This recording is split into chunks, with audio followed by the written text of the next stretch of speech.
Alrighty, so just like a concert, it seems like in the Leeds Cup final, you usually have an opening act before we get to the main event, which is the Leeds Cup final between Nashville SC versus Inter Miami. But before that, we get the opener, which is the Philadelphia Union versus Monterrey in the third place match. Now, obviously, coming to this game was much more important for the Philadelphia Union. I mean, not only to avenge their loss that they had in the game against Inter Miami and kind of make amends for it, but also they still have a CONCACAF Champions Cup place left to play. And knowing the fact that Monterrey has already secured their CONCACAF Champions Cup place heading into next year, you just had a feeling that, yeah, this is really a game for the Union to lose. Like, they simply have to win this one. And they did exactly that. It was a relatively professional performance for the Union in this one, and it kind of helped with the fact that they initially went up 1-0 26 seconds into this game as Jesus Bueno score here to make it 1-0 in favor of the Union. I'll tell you what, Jesus Bueno, he has had a really good tournament so far. I mean, for a while, he was kind of snake bitten a little bit in terms of unable to score a goal, but, in the last couple of games, he's been able to tally up a goal, and he got another one in this one 26 seconds into this game, and the Union was leading 1-0. Now after that, not much really happened in this game. The shots were 2-1 through 20 minutes in this opening game. McGlynn then hit one right to Cardenas, and then Martinez had a long range shot that was also denied by Cardenas. Keep in mind, this was pretty much a Rayados B team that the Union played. In fact, I probably should have wrote Monterrey B team in this one because it was pretty clear that you knew exactly what was the priority for Rayados in this one. They want to rest up in this one, knowing the fact that they're going to go back to Liga MX's place next week, and they don't want to have to put their starters and risk injury for a game that is kind of meaningless for them because even if they do win this game, they already clinched a CONCACAF Champions Cup place via Liga MX from last season. But that being said, in the 34th minute, Para puts it wide despite being open at the back, and there were definitely some more intensity in action after just kind of a slow start as both of these teams were looking for these next goal. One thing I have seen in terms of Monterrey games throughout these Leagues Cup is that they always tend to start off slow, give up early goals, but eventually they grow into the game, and yeah, they would take advantage of it. And even though I know this was a B team that Rayados feels out. If you're the Union, there is no way you're thinking that 1-0 is enough to win this game. You knew that they were trying to go for another one.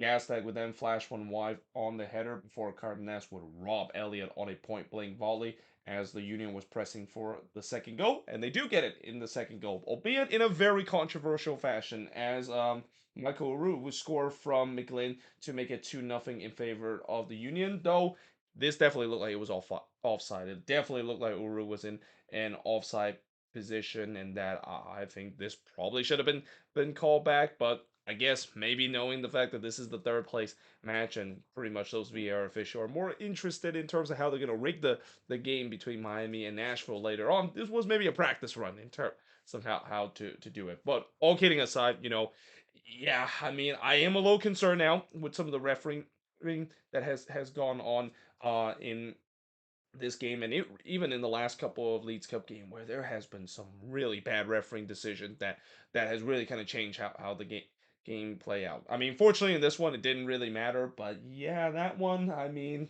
yeah, I feel like that one probably should have been chopped off. And that I would also say this game was kind of similar to the game we saw when Nashville play against Monterrey, where Nashville had a goal that was wrongly disallowed, and then they looked like they conceded a penalty that Rioto should have got, and the referee and the VAR basically says no. So looks like this was kind of the case again, and it was the case as there was also a very questionable call later in this game too. So we do head to halftime with the Union leading 2-0 in the second half. Lopez will close it high from the free kick. I thought the Union they can't stop at 2-0. I mean, this is a scoreline that is kind of the most dangerous scoreline when you're facing against Riotos because they have the ability to come back 2-0 down. I mean, they did it twice so far in this tournament. In the 50th minute, Sullivan did try to stab one in, but he just missed it. But then he put the ball into the back of the net, and it looked like it was 3-0. But then the goal was disallowed for offside. They did check to see whether or not if this was wrongly disallowed for offside, and it was. I mean, I really can't see how that was offside. I mean, it can't be Quinn Sullivan that was in an offside position when this ball was hit off the post. It bounced right to Sullivan, who was in an onside position. Then you get to the discussion of, well, is one of the players that the original shot was kind of in an offside position and basically screened the goalkeeper, similar to what we saw. That was a huge discussion in that game between Nashville and Rayados, and the answer is no for me too, because I don't really see anybody that was in an offside position. Maybe Gastag. Gastag is probably the one that they mentioned a couple of times that is in an offside position. But the way that I look at it, I don't think he was in an offside position either way. So again, that one, I don't think that should have been chopped off. But again, it feels like it's a makeup call. It feels like that goal that the Union scored right on the stroke of halftime. Probably that was wrongly uh, being kept on. So now the Union get a reverse karma in this one and kind of get a classic VAR given, VAR taking moment in this one, and this one stays at 2-0. But despite that, this is just not a good look for the fine. With some terrible refereeing decision in this game and really in the last couple of games. Like, I just fear that tonight's game between Nashville and Miami, I would not be surprised. We might the biggest talking point out of this game isn't just if Messi scores some crazy goal, but it could be a controversial call, and that's sad too, because that should not be the storyline we should talk about. Like, you do not want a game. I mean, you never want to have a game that is ruined because of controversial call. But that being said, Uru in the 67th minute then had a shot that was deflected wide from close as the Union was pressing for a third, and they do get it in the 69th minute as Bedoya for the second consecutive game come off the bench and score in here, and also around the same time too he scored the goal in the last game against Inter Miami. But yeah, he made it 3-0 in this one. Romo looked to respond, but he puts it high. By the way, this is when I kind of stopped writing notes because I feel like this game was pretty much all over.